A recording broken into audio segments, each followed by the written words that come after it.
Hyderabad LB నగర్లో కుక్కలు స్వైర విహారం చేశాయి. సిరినగర్ కాలనీ వాసులపై వీధి కుక్కలు దాడి చేశాయి. కుక్కల దాడిలో పలువురు గాయపడ్డారు. వీరిలో 3 చిన్నారులు కూడా ఉన్నారు.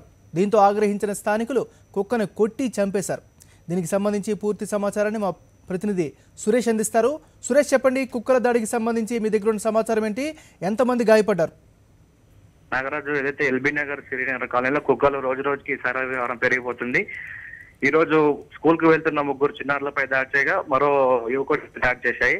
వాళ్ళ పరిస్థితి విషమంగా ఉండటంతో వనస్థలిపురంలోని గవర్నమెంట్ హాస్పిటల్ తరలించారు. అక్కడ ఇప్పుడు ప్రస్తుతానికి చికిత్స పొందుతున్నారు. అయితే స్థానికులు జిహెచ్ఎంసీ అధికారులకి ఎంత విన్నపించుకున్నా కానీ కుక్కలు ఇట్లా దాడి చేస్తున్నాయని విన్నపించుకున్నప్పటికీ కూడా అధికారులు పట్టించకపోవడంతో ఈ రోజు దాడి చేసిన వెంటనే కుక్కని పట్టుకొని స్థానికులు చంపడం జరిగింది. గతంలో కూడా మనకి అస్సినాపురంలో చిన్నారిపై కూడా కుక్కలు దాడి చేసినప్పటికీ జిహెచ్ఎంసీ అధికారులు మాత్రం ఏమాత్రం పట్టించుకోవడం లేదని స్థానికులు వాపోతున్నారు.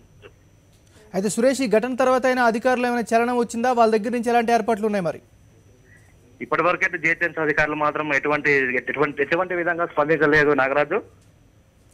దీనిపై స్థానికులు కూడా తీవ్రంగా ఆగ్రహం వ్యక్తం చేస్తున్నారు. Okay, thank you Suresh, updates అందించినందుకు.